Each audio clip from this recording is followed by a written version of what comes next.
गिप्पी बाजी ने गाया है हमारे लिए, वो गाना आगे सुनाते हैं हम। तुरले वाली पग सजा के यार जलंधरी ढोल बजा के तुरले वाली पग सजा के यार जलंधरी ढोल बजा के स्टेज पे आके साउंड लगा के चक के फ्रंट फुट नू ओ जदों मैं नच्चा तू तक्के तू ओ जदों मैं नच्चा तू तक्के तू ओ जदों मैं नच्चा वाई वाचिंग यू ओ जदों मैं नच्चा तू तक्के तू निकलिए hi Amanmeet hi Amanjan, we are Meet bro Sanjan. बहुत अच्छा लगता है। बहुत डिफिकल्ट होता है अगर तीनों मिलके नहीं गाते हैं। अकेले भाई हम तीन अलग अलग पर्सनालिटीज है लेकिन है एक ही। वो गाना तो आपने सुना है, मिले सुर मेरा तुम्हारा तो सुर बने हमारा, तो वही हम लोग के बीच में है। अच्छा ये तीनों साथ में किस हम लोग एक्चुअली शुरू से शोज़ करते थे ना, हम लोग स्टार्टिंग से साथ में शोज़ करते थे। फिर हमने एक शुरुआत में एक ग्वालियर में एक रेडियो स्टेशन था, वहाँ पे हमने FM में प्रोग्रामिंग शुरू करी और वहाँ पे वो स्टेशन इतना हिट हो गया और वहाँ के हमारे जिंगल्स और प्रोग्राम्स इतने हिट हो गए कि हमारे आरजेस और सब ने बोला, ग्वालियर वालों ने, कि आप इतना बॉलीवुड जैसे आप गाने बनाते हैं, आप बॉलीवुड क्यों नहीं जाते। बस फिर हम लोग फिर बॉम्बे आके फिर हमने सबसे मिलना शुरू किया और फिर जर्नी शुरू हो गई। जैसे राम मिलाए जोड़ी होता है वैसे राम मिलाए तिगड़ी। उसके बाद एक अंधा कोड़ी भी होता है लेकिन जी और क्या अलग होगा इस गाने के अंदर? इस गाने के अंदर बहुत कुछ अलग दिखेगा। 80s का एक जो म्यूजिक था, जब हम लोग दिलेर मेहंदी साहब को सुनते थे, जस्सी और मलकीत सिंह को, वो फ्लेवर हल्का सा लाने की कोशिश की है। हर समय ओल्ड इज गोल्ड, पुरानी चीज़ें अच्छी लगती हैं और आज का उसमें तड़का लगा हुआ है। इसके अंदर पूरा बेस लाइन वगैरह जो ट्रीटमेंट है गाने का, डिजाइनिंग है, वो बिल्कुल आज का है और एक फील जो रखा है वो थोड़ा फोक रखा है। तो जैसे कहते हैं ना कल्मिनेशन फ्यूजन होता है, वैसा रखा है फुल स्टेज शोज़ के लिए, ताकि स्टेज शोज़ की दुनिया में गिप्पी पाजी और हम लोगों का बढ़िया शोज़ हों, आप लोग आके हमारे शोज़ कवर करें। और एक जो गाने जिस तरीके के आपने हमारे सुने हैं, बेबी डॉल, पिंक लिप्स, चिट्टियाँ कलाइयाँ, उससे काफ़ी ये डिफरेंट है, थोड़ा अप टेम्पो है और काफ़ी अपबीट सॉन्ग है और बहुत अच्छा इसमें परेश जी ने और इन लोगों ने बहुत अच्छा डांस किया है। उनके साथ बहुत मज़ा आया हमको ये गाना करके, इट्स गुड फन। अभी तक हमारे ज़्यादा करके फीमेल गाने आए हैं, बेबी डॉल, चिट्टियाँ कलाइयाँ। ये एक बिल्कुल धड़कता फड़कता मेल पंजाबी गाना है जो कि पंजाब में हमारी एक्सपेक्टेशन है कि पंजाबियों को तो बहुत ज़्यादा पसंद आएगा। आप तीनों जानते थे कि जब प्रोजेक्ट के सामने आया धर्म संकट का गाना गाने के लिए, तो क्या क्या आपने स्टेप सोचा था और कैसे आपने बनाया? हम धर्म संकट में फंस गए थे एक्चुअली कि हम कैसा गाना बनाएं। नहीं, लेकिन ये है कि हम लोग परेश जी के साथ ओ माय गॉड कर चुके थे और एक तमन्ना थी कि उनके साथ और भी कोई मूवी करें। तो धर्म संकट जब आया तो हम लोग धर्म संकट में आगे पड़ गए थे कि उनके लिए कैसा गाना, बेबी डॉल और चिटिया के बाद क्या बनाना है उनके लिए। तो काफ़ी अच्छी तरह कुमार पाजी ने लिखा है इस गाने को, जो लिरिसिस्ट हैं, और हम लोगों ने कोशिश की अच्छा म्यूज़िक बनाने की। और बहुत अच्छी ब्रीफ मिली थी हमको सज्जाद जी से और फवाद जी से, और इन लोगों ने हमें बहुत अच्छे से समझाया कि एक पुराना एक फोक सिंगर की स्टोरी है, उसकी एक फील देनी है, तो वो फील को करेक्ट हम लोग उतार पाए, क्योंकि उन लोगों ने हमको बहुत अच्छा एक बहुत अच्छा नरेशन दिया था। मतलब हमें Viacom, we are very very thankful to Viacom also, क्योंकि उन्होंने हमें इस गाने के अंदर उनका बहुत कॉन्ट्रीब्यूशन रहा कि कैसा गाना चाहिए और किस टाइप से। परेश रावल जी की फिल्म के अंदर इस टाइप का धड़कता फड़कता पंजाबी ट्रैक एक रेयर कॉम्बिनेशन था, प्लस 80s का और आज का मिलाना, तो काफ़ी धर्म संकट में थे हम। लोगों को कितना पसंद आ रहा है?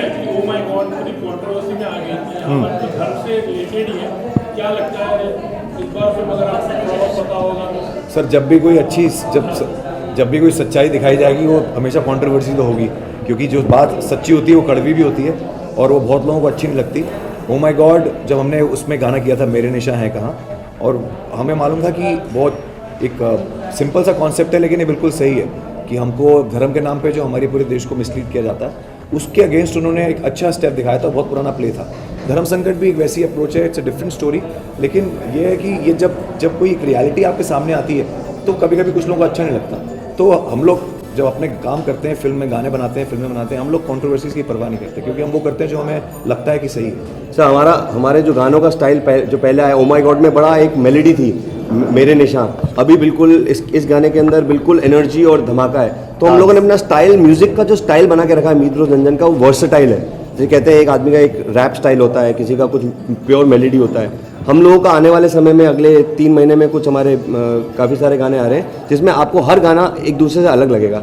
सेंसिबली काफ़ी इश्यू यूज़ हो रहे हैं, तो एज अ म्यूजिक डायरेक्टर कभी ऐसे होता है कि कुछ भी कोई चीज़ ऐसी कोई वर्ड होता है जहाँ पर आप गाने में यूज़ करना चाहते हैं कि इन दिनों आप वापस इसको लेकर काफ़ी ट्रिक हुआ जा रहा है, तो have you face this kind of problem actually कि कहीं पर आपको वर्ड चेंज करने पड़ रहे हैं या हमने ये हमारी एक फिल्म आई थी शराफत की तेल, उसमें हमने गाना किया था सेल्फियाँ।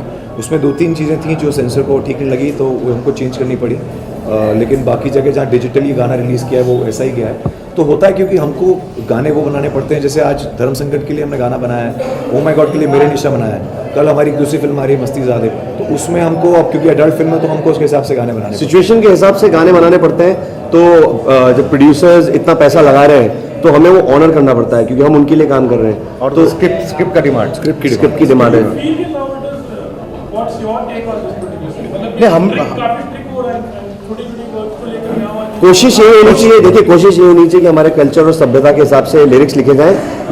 लेकिन हम अब जो ये शुरुआत होनी चाहिए स्क्रिप्ट से और प्रोड्यूसर से कि अगर वहाँ से हमें इंस्ट्रक्शंस मिलेंगे कि नहीं आप क्लीन गाने बनाओ, तो हम हमारी इच्छा यही है, हम सबके साथ हैं कि बिल्कुल क्लीन गाने ही बनने चाहिए, हमारा ओपिनियन है। पर ये जो फिल्म्स बनती हैं ये एक सेक्शन के लिए बनती हैं। ऐसी एक सेक्शन है हमारी कंट्री में, जैसे अब ग्रैंड मस्ती ने 100 करोड़ किए थे, तो अब वो 100 करोड़ कैसे हो गए? लोगों ने जाके पैसे दिए ना फिल्म देखने के लिए। तो there is a section in our country who wants to watch these kind of films. उनको ऐसे गाने पसंद हैं, तो हमको उनको केटर करना पड़ेगा। हम उनको ये नहीं बोल सकते अरे नहीं आप तो हमारे देश के हिस्से ही नहीं है, आपका कल्चर कुछ और है। हम तो म्यूजिशियंस हैं, हमें क्रिएट करना है और हमें हर किसी के लिए क्रिएट करना है। तो जो चीज़ आपके लिए बनाई नहीं गई आप उसको ना सुनिए ना देखिए, इसलिए उस पर हल्ला मचाने की जरूरत ही नहीं है क्योंकि वो आपके लिए है ही नहीं। लेकिन हमारी पहली कोशिश यही रहती है कि हम गाने क्लीन ही बनाएं। जैसे बेबी डॉल आप देखेंगे, बिल्कुल हैंगओवर सलमान भाई के साथ किया था, बिल्कुल क्लीन था। हैंगओवर में यूथ, तो हमारी कोशिश वही रहती है। बाकी कुछ जैसे उन्होंने बोला कि कुछ सेक्शन है वो सुनना चाहता है तो स्क्रिप्ट वो डिमांड करती है, स्क्रिप्ट डिमांड करती है तो गाने भी वैसे। और जहाँ तक आप ये इसकी बात कर रहे हैं वर्ड्स के बैन होने की, एक्चुअली इतनी हमारी भाषा इतनी वाइड है कि अब उसमें समझ अब बहुत मुश्किल है तय करना कि इसमें कौन सा वर्ड यूज़ किया जाए कौन सा नहीं वर्ड। तो काफ़ी कॉम्प्लिकेटेड है, इट्स नॉट वेरी सिंपल और इतनी आसानी से ये ऐसे समझ में भी नहीं आएगा। चलिए लास्ट के लिए जाते गाना गाने जो आपने गाया था वही टुल्ले वाली। हैंगओवर सुना देते हैं हम। एक अपनी नई फिल्म आई थी किक, उसमें हमने सलमान भाई गवाया था, तो वो गाना हम चाहते हैं कि धर्म संकट जो 10 अप्रैल को रिलीज हो रही है आप सब जाके देखें, जरूर देखें। हैंगओवर जो है और उसके ऊपर उसका और उस फिल्म का जो हैंगओवर रहेगा जो हमने सलमान भाई के लिए गाना किया था जो हमारे दिल के बहुत करीब, वो जाते जाते हम आपको गा के सुनाएंगे। होठों पे ये दिल में रख दी दिल की बातें, समझ नहीं ये दिल इसको हम तो रह समझाते। मैंने देखा तुझे बुला के हर एक तरकीब लगा के, हर मुस्के को आजमा के, पर दिल से कभी न उतरे हैंगओवर, तेरी यादों का हैंगओवर, तेरी संकट का हैंगओवर, धर्म संकट का हैंगओवर, धर्म संकट का। आप लोग जरूर देखिएगा। Hi this is Harmeet. Hi this is Anjan. I am Manmeet, we are Meet bros Anjan. और अरिजीत सिंह जो हमारे फेवरेट सिंगर हैं आज की डेट में, उनके साथ हमने अभी रिसेंटली गाना करा है दीवाना तेरा। ये गाना हम उनको डेडिकेट करेंगे उनके आने वाले शो के लिए जो वो बहुत ज़बरदस्त शो करने वाले हैं वो। And our best wishes to him. May he rock.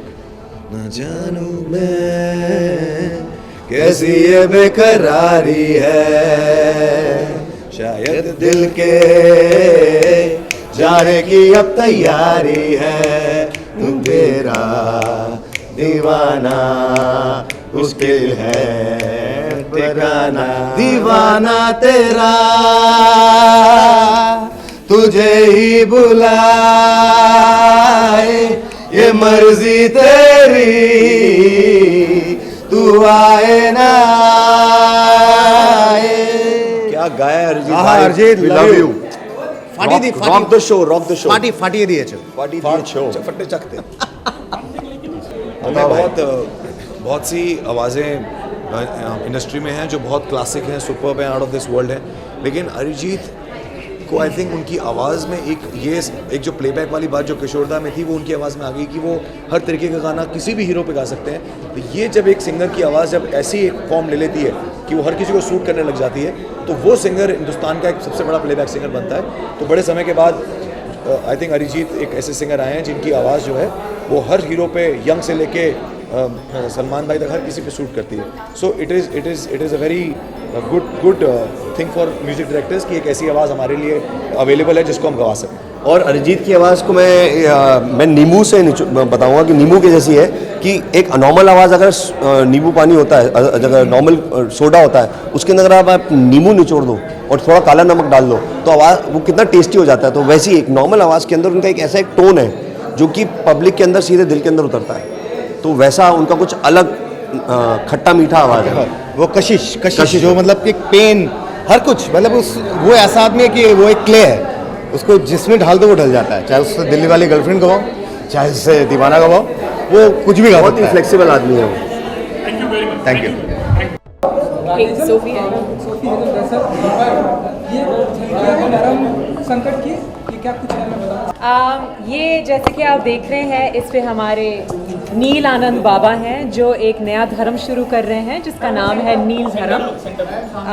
तो हम नील धर्म के बारे में बात कर रहे हैं और हम नील धर्म या नील आनंद बाबा के भक्तिनीज हैं, मैं और हेजल.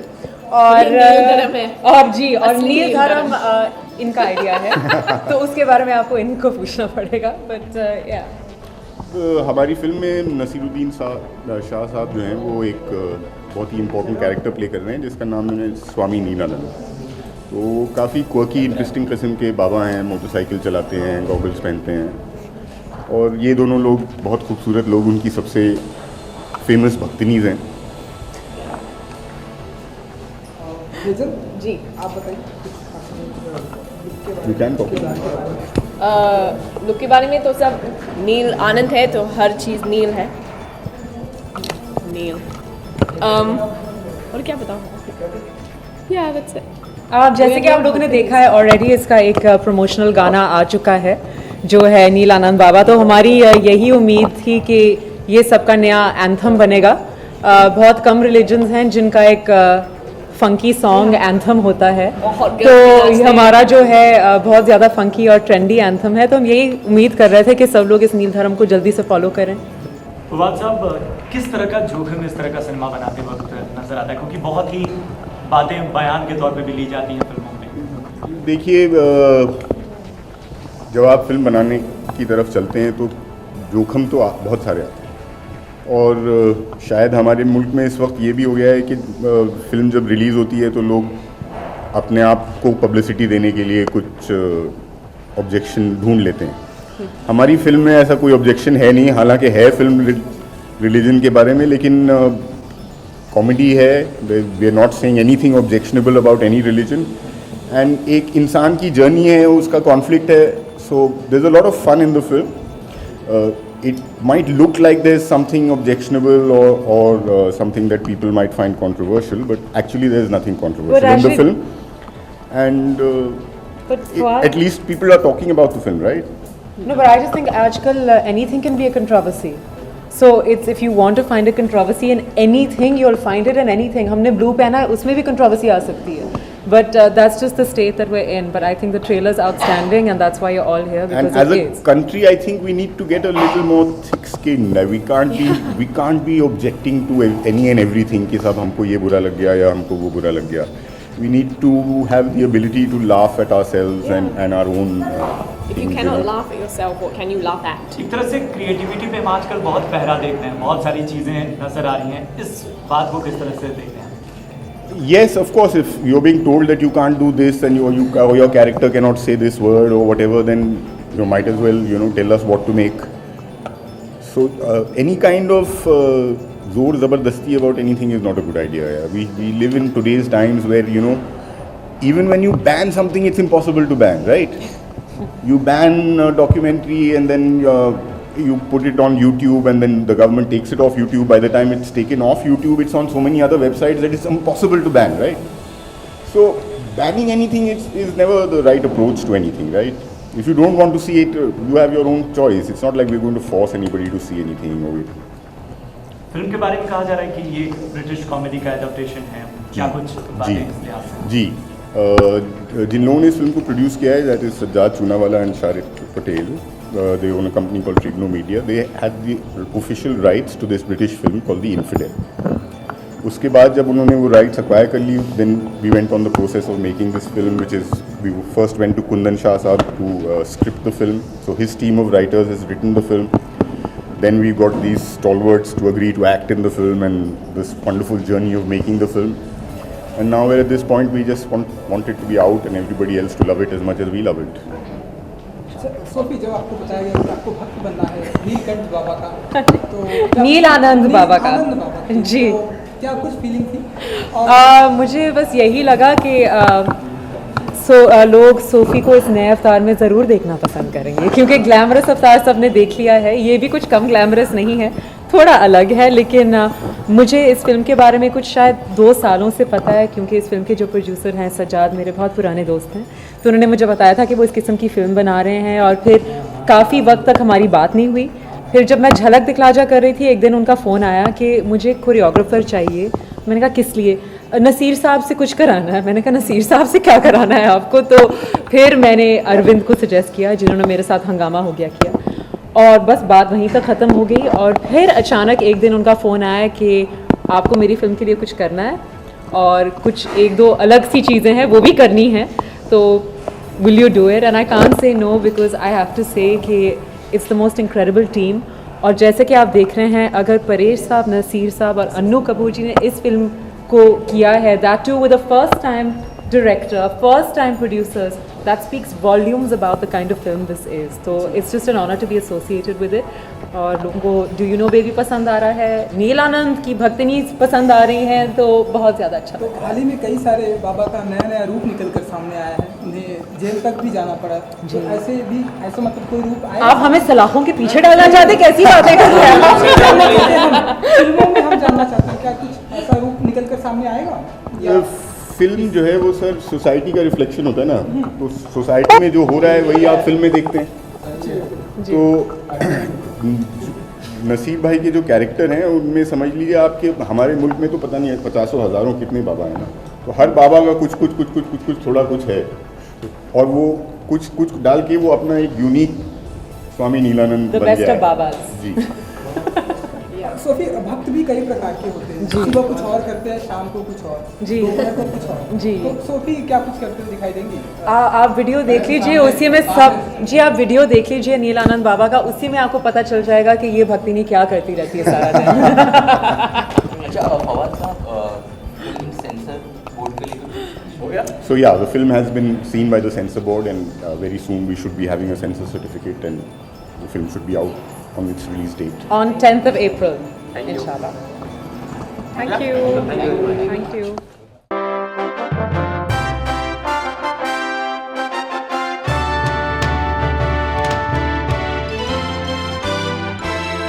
उन सभी फिल्मों में अलग अंदाज, अलग रूप. ओ माय गॉड, हमारा प्रोडक्शन कंपनी थी, एंड हमने प्रेजेंट किया था. लेकिन इस फिल्म में क्या अलग लगा, क्या खास बात लगी? इसकी कहानी बड़ी इंटरेस्टिंग है and very appealing, and I think it's a very important film.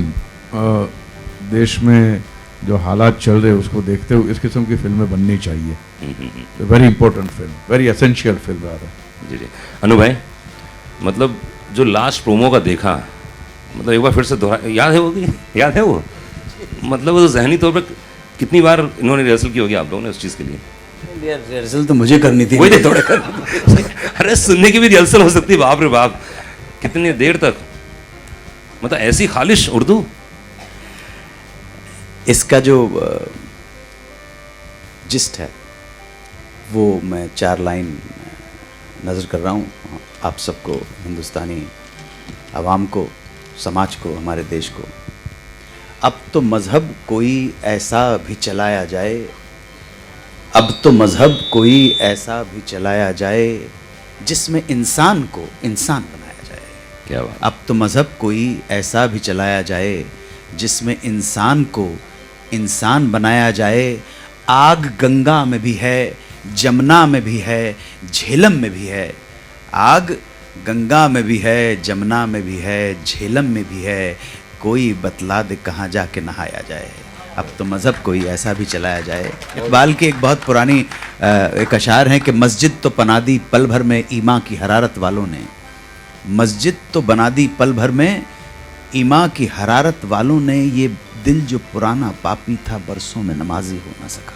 ये जिस्ट है हमारी फिल्म का। और जैसे परेश भाई ने आपसे कहा कि बहुत ज़रूरी है इस तरह की फिल्म सामने आए। आप बहन मल्लिका शेरावत को भी दाद दीजिए, लेकिन हम लोगों के एफर्ट को भी थोड़ा सा बहन ने बहुत अच्छा काम किया, देखी मैंने कल फिल्म। बहन ने हाँ बहुत क्या है, हमेशा जब मैं फवाद से मिलता हूँ तो मुझे ऐसा लगता है कि मैं ये इतना इस तरह क्यों बिहेव कर रहा है जैसे मैं इसको झापड़ मारने वाला। और मुझे लगा कि ये ज़रूर करनी चाहिए क्योंकि एक संजीदा बात कह रही है इन इट्स टोटलिटी। हालांकि अप्रोच मज़ाहिया है इसका, और मैं इस बात में विश्वास करता हूँ कि अगर कोई भी गहरी बात जो आपके दिल को छूती है वो अगर आप सुनने वाले तक पहुँचाना चाहते हैं तो सबसे पहले तो सुनने वाले का ध्यान अपनी तरफ करना पड़ेगा। और मेरे ख्याल से ह्यूमर से बेहतर कोई तरीका नहीं है to win the audiences attention. जाने भी दो यारो, 30 साल से भी ज़्यादा हो गए बने हुए, लेकिन आज भी लोग उसको देखते हैं और पसंद करते हैं। हालांकि उस वक्त हम सबको लगा था कि ये बहुत ही बेवकूफ़ी की फिल्म बन रही है, लेकिन ओवर द इयर्स हमें पता चला कि उसके वर्च्यूज़ क्या थे। मैं इस फिल्म को उस कैटेगरी में डालूँगा।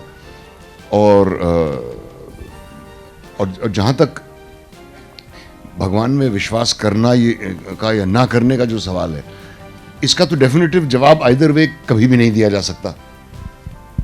तो उस बारे में सोचना ही फिजूल है मुझे लगता है। आपको अपने ज़िंदगी के साथ अपने इक्वेशंस ढूंढने चाहिए और उन्हीं के साथ आपको जीना चाहिए। भले ही वो इक्वेशंस आपको आपका रिलीजन जो आपको बचपन से सिखाया गया है वो देता हो, या आप जिस डिसिप्लिन में हैं वो देता हो, या किसी गुरु से मिलें या जहाँ से भी मिलें। बट ये बात तो सच है, जैसा कि परेश ने कहा कि हमें बांटने का काम जो है वो रिलीजन ने बहुत ही सक्सेसफुली किया है हज़ारों सालों से। चलिए साथ ही साथ मैं स्टेज में बुलाना चाहूंगा फिल्म के डायरेक्टर फवाद खान के लिए एक बार जोरदार ताली होनी चाहिए। हाँ, कॉन्फ्रेंस के साथ आओ जरा। यस, अजीत अंधारे साहब, सज्जाद साहब, सज्जाद चुनावाला। देखिए, जैसे नसीर साहब ने बताया कि जो फिल्म का जो ज़रिया है लोगों की अटेंशन लेने का वो मज़ाहिया है। तो अगर उस हिसाब से देखें तो जो किरदार निभा रहे हैं Paresh ji, Dharmpal Trivedi, right, Dharmpal Trivedi, I get confuse between Trivedi Tripathi. So Dharmpal Trivedi, so Dharmpal जो है वो धर्म संकट में पड़ जाते हैं, तो क्लियरली इसीलिए धर्म संकट नाम है। बट जैसे इन्होंने ऑल्सो इन्होंने और भी बताया कि भाई बड़ी संजीदगी वाली बात कही है फिल्म ने, तो धर्म संकट का जो दूसरा मतलब ऑफ कोर्स निकलता है वो बात भी। तो दोनों चीज़ें उस टाइटल में है, जिस तरह से आप पढ़ना चाहें उसमें कहानी भी है और उसमें मैसेज भी है, इसीलिए ये टाइटल मेरे ख्याल से बहुत ही एप्ट है।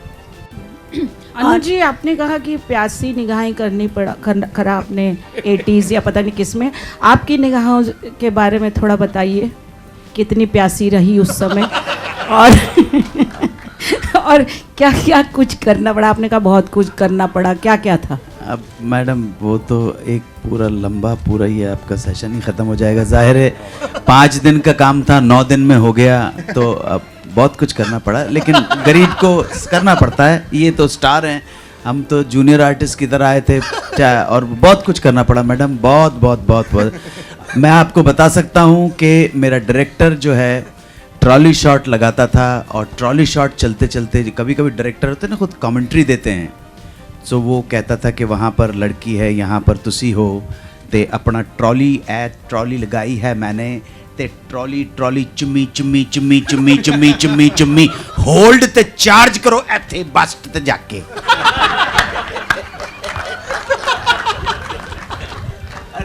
करना पड़ता है जी, करना पड़ता है। अनुज जी ने तो अपने धर्म संकट के बारे में बताया कि कैसे उनकी फिल्में, उन्हें कई सारी फिल्में ऐसी करनी पड़ी जो धर्म संकट में फंस गए। मैडम कई सारी नहीं, एक को ही किया। अच्छा मत करो भाई। अच्छा, एक फिल्म आपने बताया, जैसे नसीर सर आपसे जानना चाहेंगे, कभी आप भी ऐसे धर्म संकट में फंसे हो जहां आपकी मजबूरी बन गई हो, इच्छा नहीं वो फिल्म करने की? नहीं, कभी नहीं। मैं जो भी मैंने फिल्म की है अपनी मर्जी से की है, और ये सोच के की है कि कुछ मज़ा आएगा। अक्सर 2 दिन में ही पता चल जाता है कि कितना मज़ा आ रहा है या नहीं आ रहा। लेकिन धर्म संकट में कभी भी नहीं रहा कि ये फिल्म करूं या ना करूं। और माशाल्लाह काफ़ी सारी बुरी फिल्में मैंने भी की हैं। उनकी फहरिस्त काफ़ी लंबी है। उन बुरी फिल्मों का चुनने का कोई रीज़न? जैसे हमने कई सारी फिल्में देखी हैं जो आपने बेहतरीन फिल्में भी की हैं, तो कुछ ऐसी फिल्में भी की हैं हमें लगता है कि नसीर सर ने ऐसी फिल्में क्यों की? हाँ, अब मुझे लगता है कि ये जो दूसरी टाइप की फिल्में जो आप मेंशन कर रही हैं वही आपने देखी होंगी। क्योंकि अक्सर लोग मुझसे पूछते हैं आप डर्टी पिक्चर जैसी फिल्में मत किया कीजिए, तो मैं कहता हूँ आपने देखी डर्टी पिक्चर? हाँ देखी ना, 3 बार देखी। by the minute. Just wait till this interview is over. Paresh जी, आपसे भी एक सवाल है। ओ माय गॉड जब आई थी तो लोगों का नज़रिया पूरी तरह से फिल्म ने बदल दिया था धर्म को लेकर। उसके बाद फिर पीके आई, उसने भी नज़रिया बदला। अब ये फिल्म जो है वो किस तरह से नज़रिया बदलेगी? और लगता है कि पूरी तरह से लोग चेंज हो जाएंगे जो धर्म को लेकर कई सारी बातें करते हैं। मुझे नहीं लगता कि फिल्मों की वजह से समाज के अंदर कोई इतना मैसिव चेंज आता है, लेकिन ऑफ कोर्स लोग सोचने पे मजबूर हो जाते हैं। और उम्मीद करता हूँ कि सोचे लोग कि, क्योंकि मुझे पीके के अंदर एक बड़ा अच्छा सीन लगा था कि थप्पा कहाँ है, जब वो बच्चों के वार्ड में जाके कहता है कि थप्पा कहाँ है, बड़ा बेहतरीन सीन है। That says everything, that says everything. Paresh ji, मेरा सवाल आपसे है कि ज़्यादातर देखा जाए धर्म के ऊपर जब भी कोई फिल्में बनती है तो देखा जाता है कि कई बार कई लोगों के सेंटिमेंट्स को हर्ट करते हैं, तो आप इस पर क्या कहना चाहेंगे? देखिए, पहले तो इरादा ये है कि सेंटिमेंट्स को हम हर्ट करने निकले नहीं हैं, आपको आईना दिखाने निकले हैं, मिरर दिखाने निकले कि समाज के अंदर जो हो रहा है, फिल्मों की वजह से समाज में असर नहीं होता। समाज में जो चल रहा है वो फिल्मों में ज़रूर आता है, वो होता है, लेकिन हम मिरर दिखा रहे हैं। इसकी वजह से किसी को विचलित होने की या व्यथित होने की ज़रूरत नहीं है। और कुछ ना कुछ तो चल रहा है हमारे समाज के अंदर, हम सब जानते हैं, तो जितना अच्छा हो जाए उतना बेहतर है, और कुछ नहीं। परेश जी, आपने अपने फिल्मों में अभिनय के ज़रिए आपने कई धर्म गुरु हो गए या फिर बाबा हो गए, उनकी असलियत को दिखाने की आपने काफ़ी कोशिश की है। कभी किसी से कॉल आया, कहीं आश्रम से या किसी बाबा से आपको कॉल आया कि आप क्या कर रहे हैं, ऐसा कुछ? नहीं जी, किसी का कॉल आया नहीं है। सब लोग यही कहते कि उन लोगों को ये नहीं करना चाहिए। उन लोग, मैंने पता नहीं कौन है, फिक्टिशियस लोग कौन है, सबसे पूछो कि उन लोगों को ये नहीं करना चाहिए। तो ये जो है वो उन लोगों का कॉल अभी तक आया नहीं है। What makes you produce such unconventional films like भाग मिल्खा भाग or for that matter Queen, and now we have धर्म संकट में? What is that one thing that you see in the script or the story of the film that makes you decide that yeah, I will produce this film? See, we are in the business of cinema, so we are in search of commerce. If you do a certain kind of films, I don't think you will find commerce in them. You might find a lot of loud noise, you might find a lot of, fame, you might get noticed more, but I think if you have to find commerce, you have to find films which will have a value far higher than what they are, on paper. And I think that's one reason clearly. So if you have to be successful in this business, you have to be doing something different. So I think that is the first thing, innovation.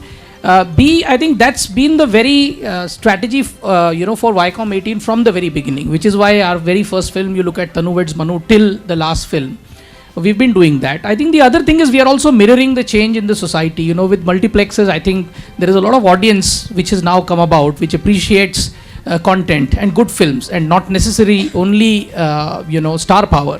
So I think that's something which excites us and motivates us to find subjects, to find talented new people who will bring things to us and give us a new direction. And I think cinema has to do something new. I think as a creative medium, the responsibility of cinema is really to do something new, something exciting. And I think that if it is working well commercially, I think nothing better than that for the industry. अच्छा अजीत, ऐसी जो फिल्में होती हैं ये recovery point of view से मतलब कितनी वायबल होती हैं? आई थिंक मैंने भी वही कहा कि ये फिल्में बहुत वायबल होती हैं क्योंकि ये अपने वेट से बहुत ज़्यादा ऊपर पंच करती हैं। तो ये फिल्में सीधे देखने वालों से जुड़ने की कोशिश कर रही हैं और इनको बनाने में जिस तरह की हम बात करते हैं कि भाई अगर आप कॉस्ट की बात करें तो हम बहुत सारी जो दूसरी चीज़ों से जूझते हैं बड़ी फिल्में बनाने में, वो हम यहाँ नहीं जूझते हैं। तो इसलिए आई थिंक ये इक्वेशन जो है it works much better. And I think, as I said, commerce apart, I think the audience is also, looking for new stuff. The audience is changing, and I think we need to respond and stay ahead of that curve. And that's why such films, And I also want to mention Trigno Media. I mentioned Fuad, but I think Trigno Media also उन लोगों के लिए भी ये debut film है। तो एक चीज़ जो हम करते हैं, नए लोगों में हम लोग नए टैलेंट में नई कहानियाँ ढूंढते हैं, और जब नए लोग नया सुर लेके आते हैं तो कोई नया गीत बनता है और उसमें शायद फिर हम लोग अपनी सक्सेस ढूंढते हैं. So that's what we look to do. Hi Anu sir, आपसे एक सवाल था कि जो स्टार पावर है मतलब हिंदी फिल्म इंडस्ट्री में रूल करती रही है, तो वो स्टार कल्चर आप लोग कितना मतलब देख रहे हैं कि वो कम हो रहा है, ख़त्म हो रहा है, या स्टिल अभी वो रूल करेगा स्टार पावर? हाँ, मतलब आप तीनों के व्यूज चाहूँगा मैं तो. भाई स्टार तो अब दोनों हैं, हम जूनियर आर्टिस्ट हैं. So called stars. देखिए वो तो हमेशा ही रहेगा और it can't be wished away, because हम जो भी अपनी जिम्मेदारी समझें संजीदा फिल्में बनाने की, बट द फैक्ट इज़ के they are also medium of entertainment for millions of people. तो उस तरह की फिल्में तो हमेशा ही बनेंगी. और अब 300 करोड़ कमा रही हैं, अगले साल 400 कमाएंगी, फिर 500 होपफुली, क्योंकि तादाद बढ़ती जाएगी और सिनेमा हाउसेस की तादाद भी बढ़ती जाएगी. जितनी जगह फिल्में रिलीज़ होती हैं वो भी बढ़ता ही जाएगा. लेकिन हम लोग जो चाह रहे हैं टू मेक अ डिफरेंस, और हमारी ज़िंदगी में वो डिफरेंस होगा नहीं, इस बात को भी मैंने एक्सेप्ट कर लिया है. बट हमारी जिम्मेदारी है इस तरह की फिल्में करते रहना. And as Ajit said, which I think one of the things which he neglected to say is कि it's very important कि ये फिल्में इकोनॉमिकली बनाई जाएं from the point of view of recovery.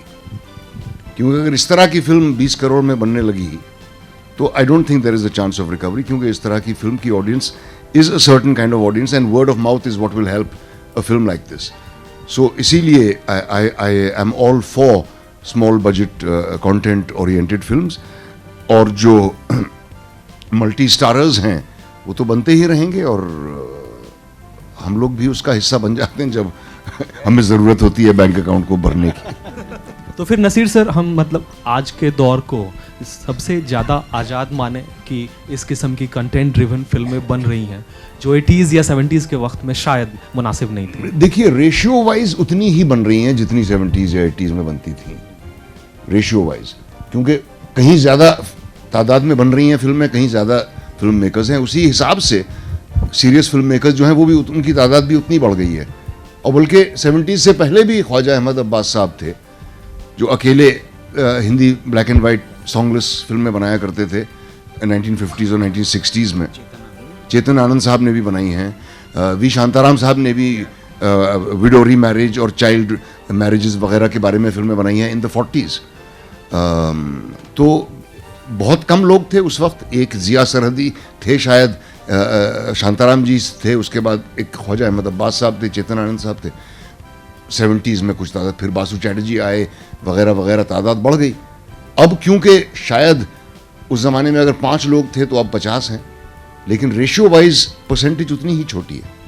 O my God की आपका message गया लोगों तक. अभी आप सेम टाइप की ही कुछ फिल्म कर रहे हैं जिसका एक और विषय है, मतलब ढांचा वैसा ही. तो अभी ये कुछ डिफरेंस है या आपने, और लोग आपके ऊपर तंज भी कसेंगे अलग अलग धर्म के लोग अभी आने वाले दिनों में, कंट्रोवर्सीज होंगे? आपका सवाल समझे, कंट्रोवर्सी को लेकर? हाँ.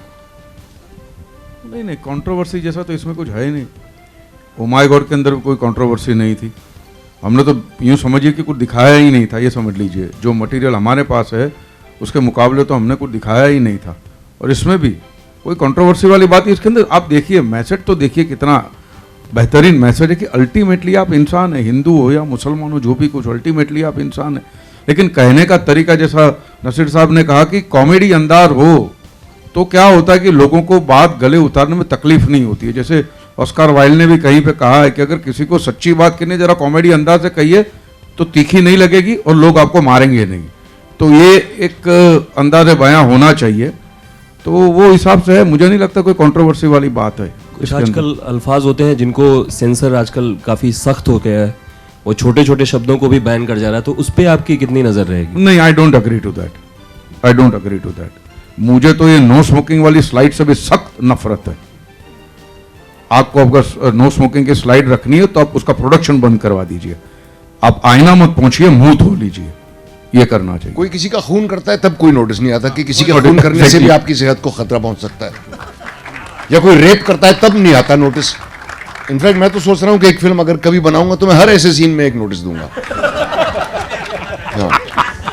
मिस्टर रावल, एक और सवाल था कि ये कॉन्सेप्ट काफी यूनिक है, तो इस विषय के बारे में कुछ बताएं कि मैं यार मुझे पता चला कि मैं मुस्लिम था। नहीं, मजा इस बात का है कि किस तरह से पूरे प्रॉब्लम को देखा गया है, कैसा थ्रिलर बना है। एक तो या तो थ्रिलर फॉर्मेट होती है या एक कॉमेडी फॉर्मेट होती है जिसके अंदर बात कहने में मजा आता है, इंटरेस्टिंग होती है, अरेस्टिंग होती है, उसका टेम्पो बना रहता है, स्क्रीन प्ले के अंदर भी मजा आता है। वरना क्या होता है, सीधा सीधा प्रीची हो जाता है और बोरिंग हो जाता है, क्योंकि ये बात तो बरसों से हम कहते आ रहे हैं, हमारे वहां हो तो हम सुधरे नहीं है। धर्म के नाम पे मरने मारने को तैयार है, लेकिन धर्म जो कहता है वो करने को तैयार नहीं है हम लोग।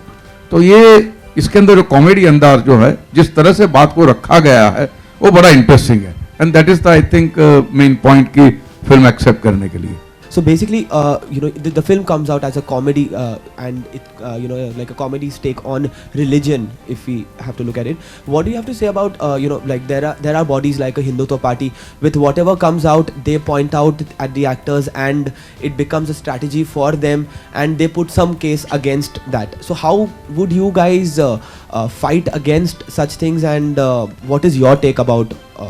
Like the films and movies being targeted by such bodies. It's not just films and movies. It's a whole lot of areas of free speech which are being targeted. So one has to resist that as much as possible. Hopefully there will not be any controversy over this movie. But if there is, I'm sure that all of us are willing to stand by what the film says. There's no end to it, and I just hope that we are lucky that it doesn't suit anybody's convenience to cause trouble for us, because most of the time that's what it's all about. The people who run hair saloons, you can't refer to them by the name they've been called by for hundreds of years. The people who stitch your shoes cannot be called by the name they've been addressed by for hundreds of years. Next it'll be the doctors who will say don't call us doctors.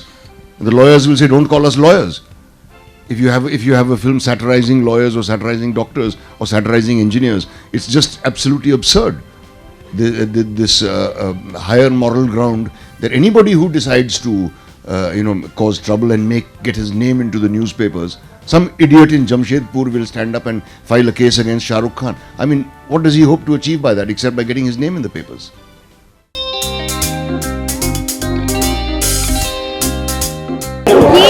Movie सिर्फ धर्म के बारे में नहीं है, ये movie एक personal individual के बारे में, उसकी आइडेंटिटी क्राइसिस के बारे में। तो ये ज़रूरी नहीं है कि आप इसको धर्म के हिसाब से इंटरप्रेट करें। वो तो आपको देखना पड़ेगा, डिसाइड करना पड़ेगा कि आपको क्या लगता है इस बारे में। बट हाँ, it is about godsman a little bit. मेरा परसेप्शन ये है कि सारा देश आजकल धर्म संकट में है।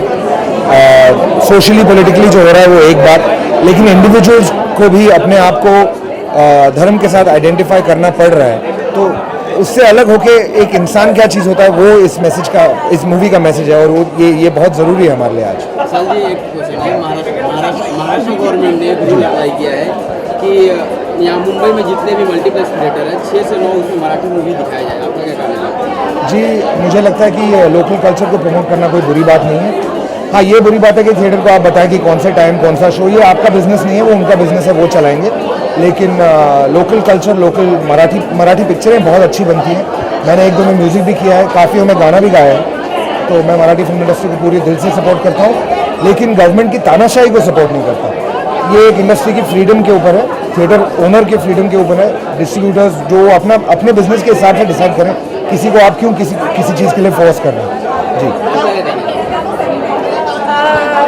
I have no idea. Just say I have no idea. No, I agree with him, but actually regional films are really good. So Marathi films are actually doing really well. So it's nice to support them. But as far as making someone do something, that's something I wouldn't want to talk about. Thank you. Sir, आखिरी सवाल आपसे, आपने Bollywood Hindi film industry को बहुत करीब देखा है, तो क्या ये जो ट्रेडिशनल, अरे यार बात कर रहे हैं यार, ट्रेडिशनल फिल्म मेकर है, यशराज चोपड़ा हो, ये सब ट्रेडिशनल, उनके अलावा बाहर से कुछ लोग आते हैं, अनुराग कश्यप जैसे, विशाल भारद्वाज जैसे, वो एक अच्छा रिमार्क बॉलीवुड इंडस्ट्री की, ये कितना मायने रखता है बॉलीवुड को? मैं आपका क्वेश्चन ही नहीं समझा, लेकिन मैं ये कहना चाहूँगा कि सब अच्छे फिल्म बनाते हैं, चाहे वो ट्रेडिशनल बॉलीवुड प्रोड्यूसर्स हों कोशिश सबकी यही रहती है कि अच्छी फिल्म बने। कोई ऐसा सुबह को उठ के बोलता है आज मैं गंदी पिक्चर बनाऊंगा, ऐसा तो नहीं होता ना। सबके मन में यही होता है कि अच्छी पिक्चर बनाएंगे, लोगों को पसंद आएगी, लोगों का मनोरंजन होगा। तो सबका मकसद वही है और अच्छी बात है कि बाहर से भी लोग आते हैं। अच्छी बात है कि जो ट्रेडिशनल प्रोडक्शन हाउसेज हैं वो भी अच्छा काम कर रहे हैं। जय हिंद, थैंक यू। तीनों काफी लोग काम कर रहे हैं, क्या अच्छे से काम कर रहे हैं, आपका क्या कहना है? आपके एक्सप्रेशन से ही लग रहा है कि बहुत अच्छा काम होगा और आई मीन मेरे बहुत फेवरेट एक्टर्स हैं तीनों और एक अच्छी टीम है और वाईकॉम के साथ एक बहुत अच्छा नाता रहा है और देखने में ही ट्रेलर्स लग रहा है कि फिल्म बहुत बढ़िया होने वाली है। So really excited to watch it. इस मूवी में जैसे कि लोग कर रहे हैं कि नसीरुद्दीन शाह का रोल बहुत कम दिया गया है, तो आपका क्या कहना है? देखिए, अच्छे एक्टर को कम या ज़्यादा रोल की कोई परवाह नहीं होती। मैं खुद एक बड़ा एग्जांपल हूँ उसके लिए। जब आप इम्पैक्ट छोड़ते हैं तो इम्पैक्ट छोड़ते हैं उसमें आप आई think Naseer sahab doesn't need a lengthy role to really put an impact. He is already so good. Maharashtra government ने एक रूल अप्लाई किया है कि मुंबई में जितने मल्टीप्लेक्स हैं, ठीक है, 6 to 9 PM का जो शो है वो मराठी शो दिखाया जाए, आपका क्या कहना है? इसके दोनों प्रोज एंड कॉन्स हैं। एक तरह से अच्छा है कि मराठी सिनेमा को इनकरेज किया जाता है, पर मैं इतना चाहूँगी, गुजारिश करूँगी कि जो थिएटर वाले हैं उनसे भी एक मिलकर अगर डिसीजन लिया जाए, उन पर ना डाला ना जाए, वो बेहतर होगा। एक म्यूचुअल डिसीजन होना चाहिए। आपसे सवाल है, आप बॉलीवुड को काफी करीब से आपने देखा, बहुत काम ट्रेडिशनल फिल्म मेकर होते हैं जैसे यशराज चोपड़ा हुए, करण जौहर हुए, पड़ जाते हुए, उनके अलावा बाहर से अनुराग कश्यप जैसे लोग आते हैं, विशाल भारद्वाज जैसे, कोई एक नया रिवाज खड़ा करते हैं बॉलीवुड को लेकर। आप क्या कहते हैं? हम तो खुद बाहर से आए हैं, लेकिन फिल्म इंडस्ट्री का वही तो खूबसूरती है कि हर तरह से लोग, चाहे वो यहाँ बहुत सालों से हों, चाहे नए लोग हों, लेकिन अपनी क्रिएटिविटी लेके अपनी कहानी कहने के लिए हर तरह से टैलेंटेड लोग आते हैं, जो कि आई थिंक हर एक को वेलकम करना चाहिए। Thank you.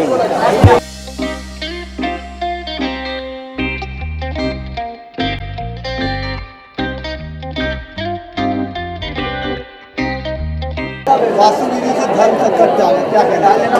अरे इतने अच्छे कलाकार हैं यार, इन सबके तो फैन हैं हम, इन्हीं को देख के बड़े हुए हैं, एक्टिंग सीखा है इनको देखते देखते। तो इनकी पिक्चर है तो ऐसा मौका मिल रहा है फ्री में देखने का, ऐसे महान दिग्गज कलाकारों का काम देखने का, तो इसलिए आ गया मैं। और मेरी दोस्त है हेजल कीच, बहुत अच्छी दोस्त है मेरी, तो वो भी है गाने में, तो उसने इनवाइट किया कि आओ मेरी फिल्म देखो, तो इसलिए आ गया। आप अनुराग कश्यप के प्रोडक्ट एक तरह से मैं कहूँगा कि है, तो मेरा एक सवाल है कि ट्रेडिशनल जो फिल्म मेकर थे जैसे यशराज हुए, करण जौहर टाइप के हुए, वो ट्रेडिशनल फिल्म मेकर है और ये बाहर से अनुराग कश्यप जैसे लोग आते हैं, विशाल भारद्वाज जैसे लोग आते हैं, एक नया रिमार्क बॉलीवुड इंडस्ट्री खड़ा कर रहे हैं और हिंदी फिल्म, तो इसको लेकर आप क्या कहना चाहेंगे, कितना अच्छा ये फिल्म? समय के हिसाब से सिनेमा बदलता है, कला जो है समय का एक समय से जन्म लेती है कला, तो हर समय का एक अलग कलाकार होता है। तो आजकल के सिनेमा, मैं ये नहीं मानता हूँ कि जैसे यश जी थे और जैसे सुभाष जी थे, ये तो ट्रेडिशनल फिल्म मेकर है। उस समय के लिए उन्होंने भी वो एक यूनिक सी फिल्म मेकिंग कर रहे थे और एक इंडस्ट्री जो आज हम जानते हैं जो है हमारी इंडस्ट्री, इतनी बड़ी इंडस्ट्री है, इसका नींव उन्होंने लगाया था। तो they are as important as the जो आगे चल के आ रहे हैं। और ऑब्वियसली समय के हिसाब से समय बदला, कहानियाँ बदली, हमारा जो आज का कल्चर है, जिस तरीके के हमें कहानियाँ पसंद आती हैं वो सब बदला, टेस्ट बदले, तो उसके हिसाब से फिल्म मेकिंग में भी बदलाव आया। जैसे रामगोपाल वर्मा जी ने वो बदलाव लाया, इंडस्ट्री को बदला, सत्या इतनी बड़ी हिट हुई थी, तो उसके बाद अनुराग जी आए, फिर विशाल जी और भी नए जैसे विजय नाम्बियार जैसे डायरेक्टर हैं, तो ये सब एक इस फिल्म को एक फॉरवर्ड डायरेक्शन में लेके जा रहा है। अच्छी बात है।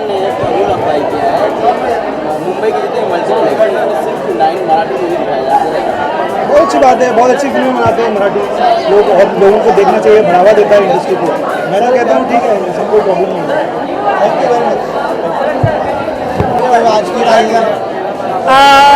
ऑब्वियसली मैं इस फिल्म का एक हिस्सा हूँ, शायद एक छोटा सा हिस्सा, बट एक अहम हिस्सा, क्योंकि मैं इस टीम को बहुत चाहती हूँ। ये फिल्म बहुत ज़्यादा स्पेशल फिल्म है और मैंने इनकी जो प्रोड्यूसर और डेब्यू हैं, ये उनकी डेब्यू फिल्म है और मैंने उनके लिए 2 गाने किए हैं, तो बहुत अच्छा लग रहा है। बहुत अच्छा फीडबैक मिला है, गाना बहुत अच्छा चल रहा है, do you know baby Gippy Grewal के साथ। और उससे ज़्यादा मैं मानती हूँ कि हमें अच्छी फिल्में सपोर्ट करनी चाहिए और धर्म संकट में एक बहुत ही खूबसूरत फिल्म है, एंटरटेनिंग फिल्म है और ज़रूरी फिल्म है।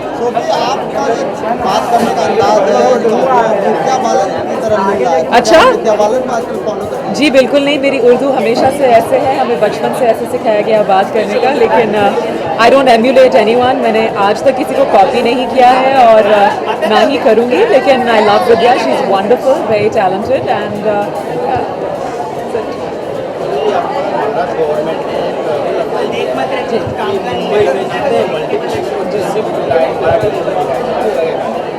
जी देखिए, मुझे लगता है हमें हर किस्म का सिनेमा सपोर्ट करना चाहिए, हर किस्म की मूवीज सपोर्ट करनी चाहिए।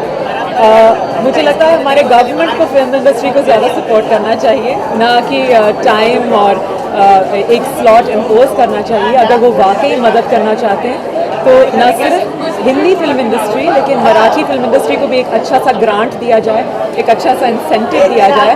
That's the real help.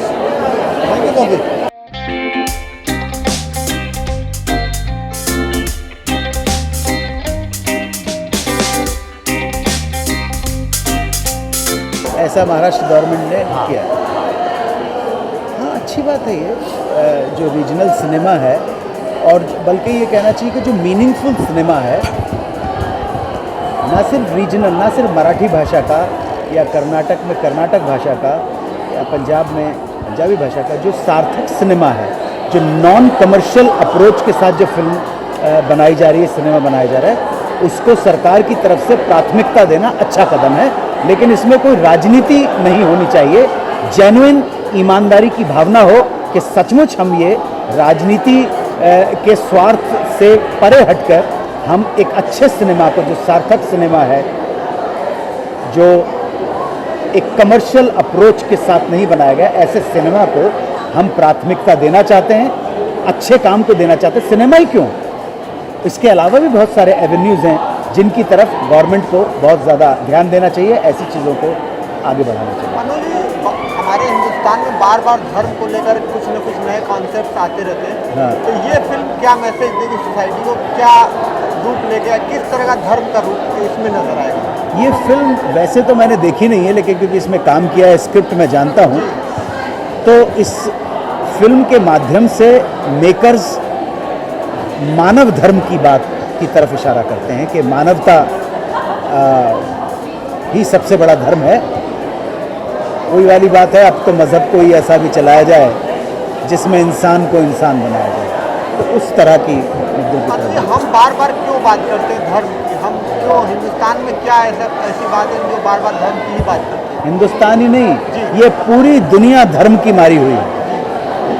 और बरसों पहले धर्म या परमात्मा का कॉन्सेप्ट, जो भगवान का, गॉड का, अल्लाह का जो कॉन्सेप्ट आया, वो भय की अवस्था से वजह से आया। भय और लालच, भय मतलब नरक और लालच, ग्रीड मतलब स्वर्ग। सो भय और लोभ ही हर धर्म का आधार रहे हैं। धर्म शायद इसी वजह से खोजा गया होगा, और धर्म और किसी भी धर्म ने भय और लाभ का अस्त्र इस्तेमाल नहीं किया हो, ये कोई धर्म क्लेम नहीं कर सकता। No religion can claim. Thank you very much. इस तरह का कॉन्सेप्ट पिक्चर बनना स्टार्ट हो गया, आपने भी रहस्य बनाई और आने वाले कल में आपको पिक्चरें लाइनअप है। ये जो पिक्चरें बन रही है, इसके बारे में क्या कहना चाहिए धर्म? ये जो पिक्चर बन रही है, जैसे पहले ओ माय गॉड भी बनी, फिर पीके भी बनी, अभी धर्म संकट में है। ये इंडिया में जो अंधविश्वास है और धर्म को लेके जो अंधाधुन गलत काम होते हैं, उनके खिलाफ हैं ये तीनों पिक्चरें। तो ऐसी पिक्चर जो है हमारे समाज के लिए काफ़ी मायने रखती हैं, और क्योंकि सिनेमा इतना पावरफुल मीडियम है कि लोग अक्सर सिनेमा को देख के इन्फ्लुएंस होते हैं, तो ये ऐसी फिल्में बन रही है, अच्छी बात है। आप कंट्रोवर्सी में हर बार फंस जाते हैं, आने वाली फिल्म में क्या कंट्रोवर्सी होने वाली है? हाँ, आने वाली फिल्म में पिछली फिल्मों से भी ज़्यादा बड़ी कंट्रोवर्सी होने वाली है।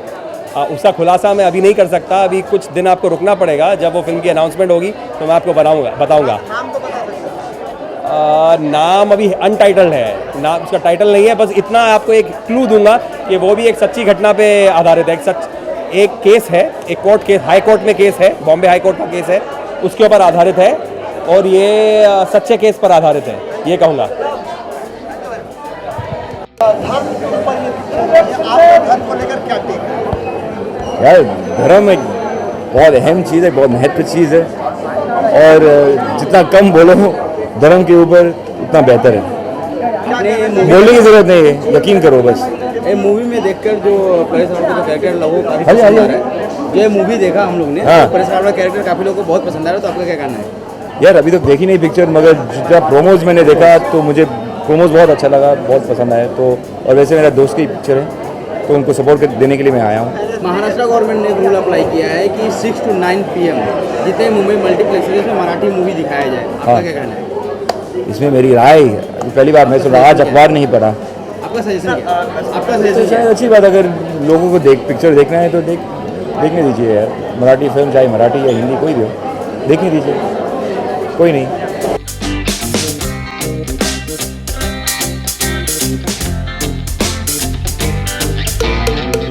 बड़ा बिजनेस किया है इस हफ्ते वीकेंड में, या कहना चाहेंगे कि क्या मैं बहुत खुश हूँ यार। आज ही हम लोगों ने आई थिंक फाइनल रिपोर्ट पढ़ी हुई है, वो 91 करोड़ हो गया है और होपफुली कल आई थिंक या इट शुड टच 100। आप धर्म जैसे लेकिन नहीं, बहुत अच्छा लग रहा है यार, ऑडियंस रिस्पॉन्स बहुत अच्छा है फाइनली। या मतलब अब वहाँ से धर्म पे आ गए, मैं वहाँ से हाँ यार, धर्म तो अपना मतलब थोड़ा रखना क्या पड़ेगा ना। कहना चाहेंगे इस तरह की फिल्में बन रही हैं, क्या कहना चाहते हैं? नहीं आई थिंक ये एक बहुत ही ऑनेस्ट फिल्म है। फवाद को मैं जानता हूँ क्योंकि मेरी पहली फिल्म जो थी ऑलवेज कभी कभी, उसके DOP रह चुके हैं अंशुमन महाले के साथ। फवाद ने भी शूट की थी, शाहरुख खान का प्रोडक्शन था, तो मेरी शुरुआत उनसे हुई थी। और आज उनकी फिल्म है, एक बहुत ही ऑनेस्ट फिल्म है, मैं इसलिए अपना सपोर्ट यहाँ देने आया हूँ। फिल्म तो मैं देख चुका हूँ ऑलरेडी, सो या। अभी NSD के 3 लोग काम कर रहे हैं, क्या कहना चाहेंगे इस बारे में? कितना अब उससे ज़्यादा मैं क्या कहूँ, वो तो अंदर पूरी कहानी वही कह रहे हैं, आप इधर ही देख लीजिए, मैं बाहर झंडा गाड़। अच्छा अली, एक क्वेश्चन आपसे है कि जैसे करण जौहर हुए, यशराज चोपड़ा हुआ, सूरज बड़जात्या ग्रुप हुआ, कपूर ग्रुप हुआ, वो एक ट्रेडिशनल मार्केट चली आ रही थी बहुत सालों से। अब उसमें बीच में आते हैं अनुराग कश्यप जैसे लोग, विशाल भारद्वाज जैसे, विकास बहल जैसे लोग, जो एक नया ट्रेडमार्क सेट कर रहे हैं बॉलीवुड में।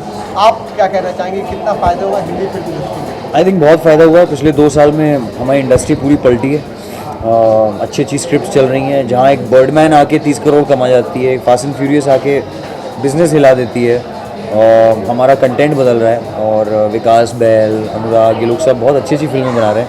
एक्टर्स के लिए बहुत अच्छा फेस चल रहा है आई थिंक, एंड हम लोग को बहुत अच्छा काम करने को मिल रहा है। And I am very excited कि मेरी अगली फिल्म भी थोड़ी इंटरेस्टिंग है, अलग है, और वो स्पेस हम लोग को मिल रही है खेलने के लिए। क्योंकि कुछ साल पहले ही मतलब अगर आप थोड़ा भी ट्राई करिए आपको हो जाता था। महाराष्ट्र गवर्नमेंट ने ऐसा रूल अप्लाई किया है कि मुंबई में जितने भी मल्टीप्लेक्स उसमें सिर्फ मराठी मूवी दिखाया जाए, आपका क्या कहना है? यार क्यों नहीं, मतलब it's not a bad decision. हाँ, ये कंपल्शन नहीं होना चाहिए। जैसे हिंदी फिल्म्स को दिया जाता है चांस, वैसे ही ज़रूरी नहीं है कि टाइमिंग फिक्स्ड हो, लेकिन दिखानी ज़रूर चाहिए। क्योंकि हमारे देश में इतनी सारी लैंग्वेजेस हैं यार, कोई देखता ही नहीं है। नेशनल अवार्ड्स होते हैं, एक बहुत मतलब पता नहीं कहाँ होते हैं यार, किसी को पता ही नहीं चलता है। और वो फिल्में कहाँ जाती हैं उसके बाद, किसी को ना ऑनलाइन मिलती हैं, किसी को ना लाइब्रेरी में मिलती हैं, बस नाम रह जाता है।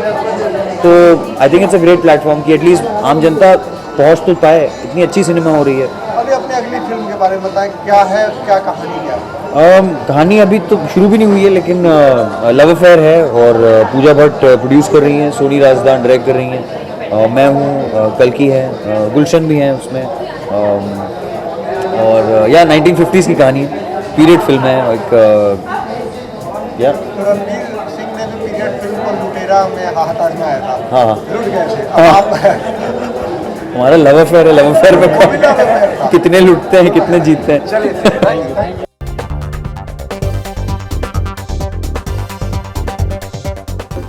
स्टार्ट करूंगा कि धर्मांतरण को लेकर धर्म के ऊपर कई पिक्चरें और बन रही है, PK आई, ओ माय गॉड आई, अब ये एक नई पिक्चर, क्या कहना चाहेंगे इसके बारे में? मैं ये तो नहीं कहूँगा कि बहुत सारी बन रही हैं। ओ माय गॉड और PK मेरे ख्याल से 2 साल में 2 बनी है, तो इसको तो बहुत ज़्यादा तो नहीं कह सकते आप। मतलब ट्रेंड एक चल रहा है कि बन रही है। अरे भाई 2 साल में 2 फिल्में बनी हैं, इसको आप ट्रेंड कहते हैं? It's not a trend. और यानी कि इस धर्म पे फिल्म बनाने में तो हम लोग सब डरते हैं, क्योंकि पता नहीं कौन खड़ा होकर बुरा मानने लगे कौन सी बात पे। अब हमने बहुत ख्याल रखा है कि कहीं भी किसी मज़हब पे उंगली नहीं उठनी चाहिए, किसी मज़हब के ऊपर तंज नहीं होना चाहिए, किसी का मजाक नहीं उड़ना चाहिए। हम लोग जो धर्म के जो व्यापारी हैं उनका मजाक उड़ा रहे हैं इस फिल्म में, और जो लोग मजहब को अपने फायदे के लिए इस्तेमाल करते हैं उनके ऊपर तंज है इस फिल्म में। और परेश सर, आपसे जानना चाहूँगा क्या कहना चाहेंगे आप ओ माय गॉड में भी रोल इस तरह का आपने किया, इस पिक्चर में भी, तो इस पिक्चर में आप अपना रोल के बारे में थोड़ा सा हमें ब्रीफ करें। ओ माय गॉड का रोल डिफरेंट है। ओ माय गॉड का इस फिल्म से कोई लेना देना नहीं है, ये बात पहले समझ लीजिए, क्योंकि ओ माय गॉड के पार्ट 2 बनने वाली है। इस फिल्म के रोल के बारे में धर्मपाल त्रिवेदी मेरे किरदार का नाम है, जो बंदे को अचानक पता चलता है कि वो हिंदू नहीं है, वो मुसलमान है, उसका बाप कोई और है। वो बाप को मिलने की, बाप के खोज की जो खोज है उसकी, उसी की कहानी है। सर, कोई ऐसा मोमेंट अपने लाइफ में कभी आया हो कि आप धर्म संकट में पड़े हो? ऐसा कोई मोमेंट मेरी लाइफ में आया नहीं। अनु सर, आप क्या कहना चाहेंगे आप इस फिल्म के बारे में? आपका किरदार मुस्लिम कैरेक्टर है, उसके बारे में कुछ बताएं। जी, मैं जब ये ज़रा संकट में पड़ जाते हैं, इनको ऐसा लगने लगता है कि इनको अपनी मुसीबत सॉल्व करने के लिए एक ऐसे साथी दोस्त की तलाश है जो इनको इस्लाम और के बारे में बता सके, तब ये दोस्त का सहारा लेते हैं। ये मेरा कहना है। परेश सर, मैसेज क्या दे रही है सोसाइटी को ये पिक्चर?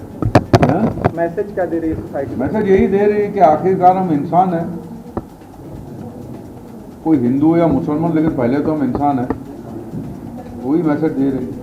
सर, आप बताएं, आप के हिसाब से क्या मैसेज दे रही है? स्क्रिप्ट जितना पढ़े, देखिए फिल्म मैंने देखी नहीं, फिल्म तो अभी 10 अप्रैल 2015 को रिलीज़ होगी, लेकिन जितना भी स्क्रिप्ट का जो निचोड़ समझ में आया है, जो स्क्रिप्ट जिस तरफ इशारा करती है, वो मेरी समझ के साथ ऐसा लगा है कि धर्म ने, मज़हब ने इस कैफियत के साथ स्टार्ट किया होगा कि वो लोगों को जोड़े, लेकिन धर्म अब जोड़ने का नहीं, तोड़ने का काम कर रहा है।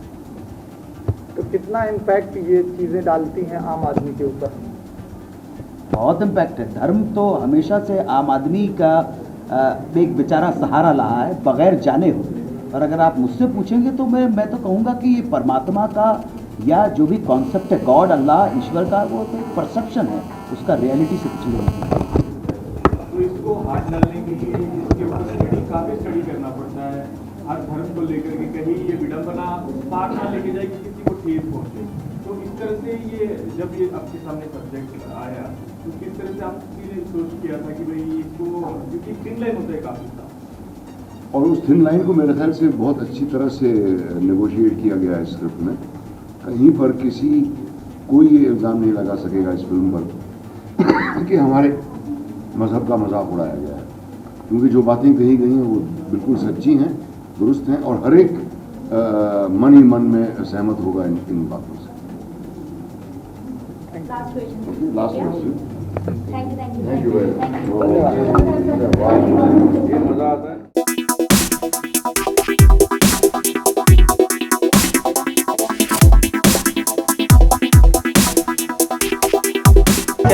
अच्छी फिल्म, परफॉर्मेंस वाइज